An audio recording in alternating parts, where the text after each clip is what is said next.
to Up Taiwan. I'm Ethan Liu with news from here in Taiwan and around the world. Prosecutors have raided the home of Taiwan People's Party chair Wen-je and questioned him over his suspected involvement in a corruption scandal. The search comes a day after Ke announced he was taking a leave of absence from leading the Taiwan People's Party, the party he formed. Louise Watt reports. Former Taipei Mayor Wen-je comes out of his home after it was searched by corruption investigators. In less than a year, one of Taiwan's best-known politicians has gone from being a presidential candidate to a suspect facing allegations of profiteering. 今天是台湾历史上第一次，主要在野党的党主席的住家、办公室，还有中央党部也都被搜索。当然，我非常坦荡，我知道我没有问题。我也希望执政当局要清楚地说明，他今天是有什么证据。 A broader investigation into real estate deals during his tenure as Taipei city mayor has been going on for weeks. Other people have been questioned, some detained. The big question, did any money go into the pockets of Taipei city officials? In the case that Ke is being questioned about here at the Agency Against Corruption, a shopping mall was allowed to significantly increase its floor area ratio. The allegations are that Ke approved this for the benefit of the developer, not for any public good. Ke was questioned just a day after he took a leave of absence as chair of the party he created. Because of these allegations and others, that he misused election funds when he was running for president. His Taiwan People's Party headquarters has also now been searched. They say they will cooperate with the investigation and that they fully support Ke in defending his innocence. These scandals have wounded his party. It's the third party in Taiwan's legislature and still holds the balance of power.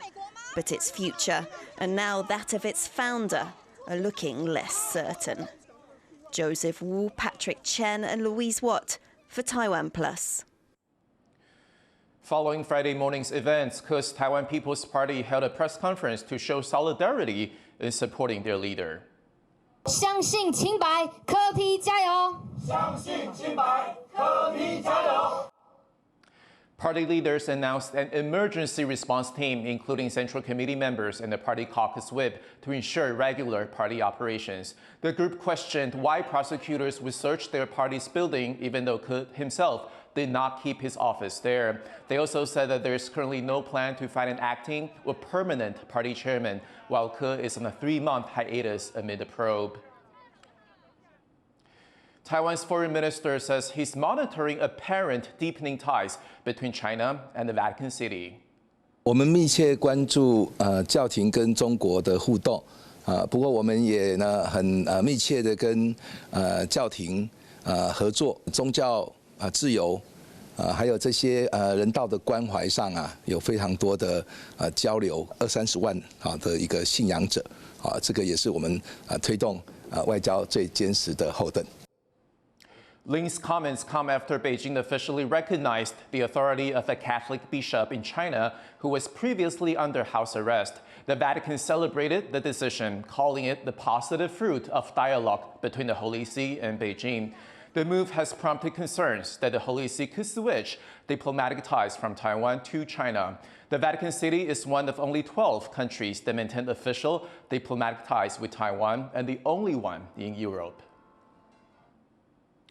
In Japan, millions of people are being urged to evacuate as Typhoon Shanshan batters the country. At least 5 have been killed, over 90 injured, while hundreds of thousands are left without power. Joyson reports.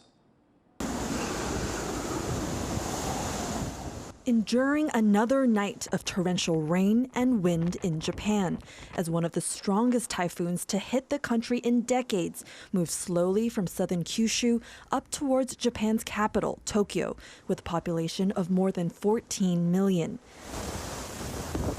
The powerful storm has already knocked out power in over 100,000 homes and halted many transport services, leaving commuters stranded. 今の気持ちはもうとにかく焦ってます。やばいなって。これから何する？とりあえず上司に電話してタクシーで向かうか何かしら手段探します。Typhoon Shanshan made landfall in the southern island of Kyushu, packing gusts of up to 252 kilometers an hour, leaving cars flipped on the side of the road and power lines knocked over. Japan has issued its highest level alerts to more than 5 million people living in areas at risk of landslides, urging them to evacuate. For international tourists, it's a big challenge to get out, as hundreds of flights to and from southern Japan have been canceled. If the power failures really continue to go on for the next couple of days, then we're going to be screwed and we'll be stuck here a little bit longer. This is the second typhoon to batter Japan this month. In early August, Typhoon Ampil also led to blackouts and evacuations. The Central Weather Agency expects this latest typhoon to move across Japan over the weekend before reaching the capital Tokyo on the east coast of the main Honshu Island. Many shops in Typhoon Shanshan's path remain closed as people take shelter, left with little choice but to wait for this storm to pass. Luffy Lee and Joyce Sun for TaiwanPlus. Taiwan's judiciary could be led by a woman for the first time after the presidential office released its nominees for the top jobs. Wen-je, a professor at National Taiwan University, has been nominated for the top job. Yao Liming has been nominated as vice president. His most recent role was as director of President Lai Ching-te's 2024 presidential campaign.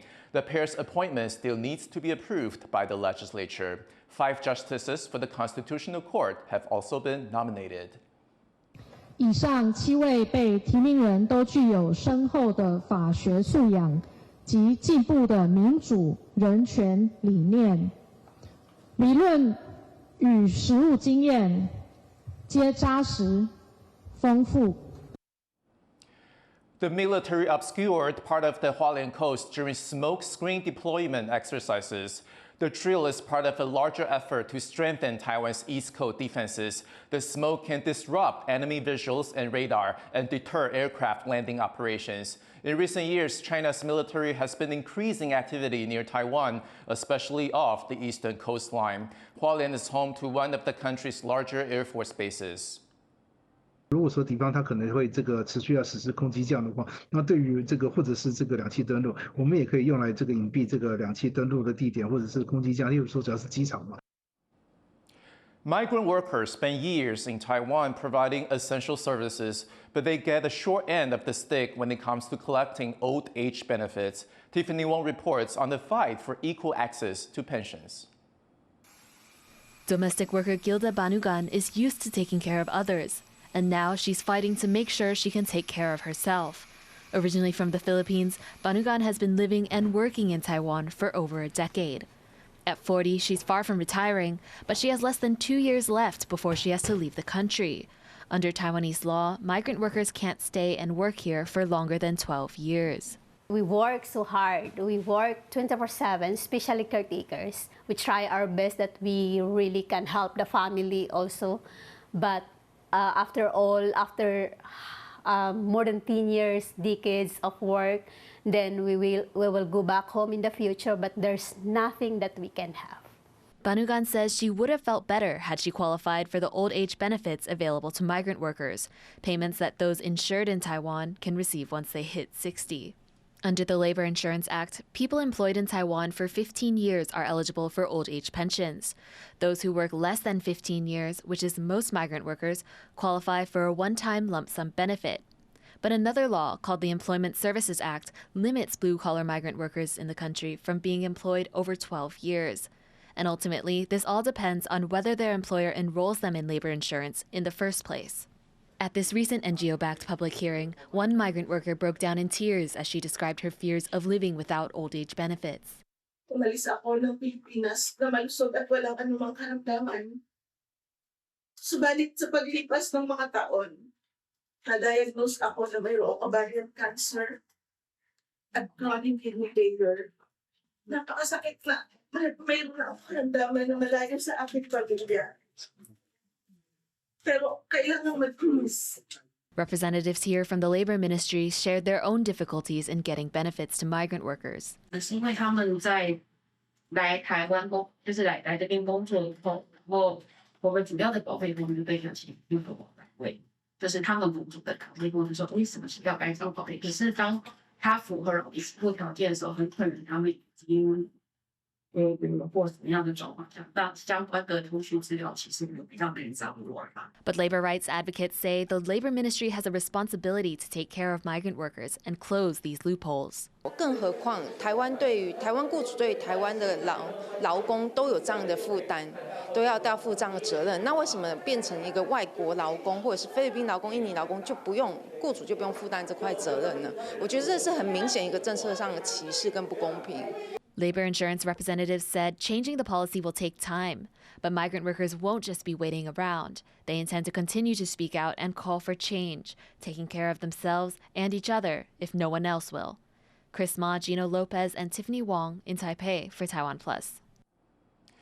Taiwan has bagged its first medal in this summer's Paralympics in Paris. Taekwondo athlete Shanshan claimed bronze in his event. Our reporter Cindy Chi has more on this Paralympic medalist. A proud moment for Taiwan's para-athlete Shanshan, who won the country's first medal at the Paris Paralympics.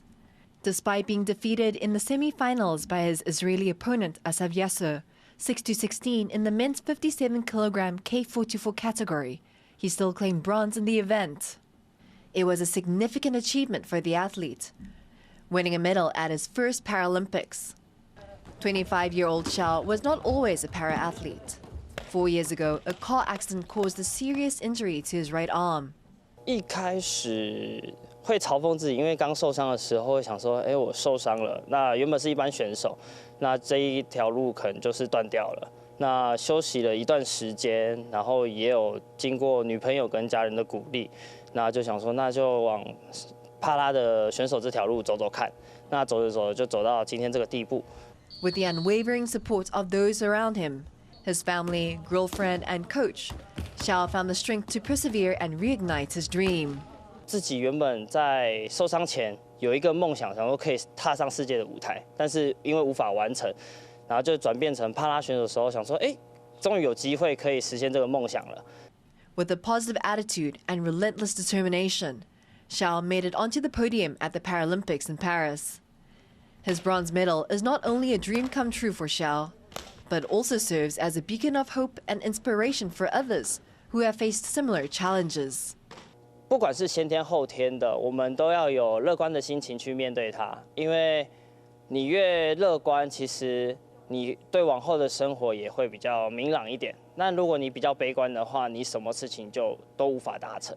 Now, as a Paralympic bronze medalist, Xiao is more determined than ever to set an example for others and continue his pursuit of even greater achievements. Gold at the Paralympics in LA in 2028. James Lin, Alex Chen, and Sunny Chi for TaiwanPlus. F1 racing is coming to Taiwan, and the Taichung government is busy getting the roads ready. The central city will host the Red Bull Showrun in late September, the only F1 event held in Asia this year. Inspectors are using AI-equipped vehicles to check the 2.2-kilometer course before it starts. They're also reinforcing manhole covers to meet the event's strict safety requirements. Taichung Sports Bureau says they hope to pave the way for future motorsports. 那未来的部分，当然我们希望有机会像这样一个赛车行为，让它走合法化、正常化。如果有机会，中央来共同支持，我们会来朝这个方向来做努力。Thank you for watching What's Up Taiwan. You can visit the TaiwanPlus website and follow our social media for more stories from Taiwan and around the world. Finally, take a look at the Paralympic flame cauldron floating in the sky over Paris. I'm Ethan Liu. Take care, and I'll see you next time.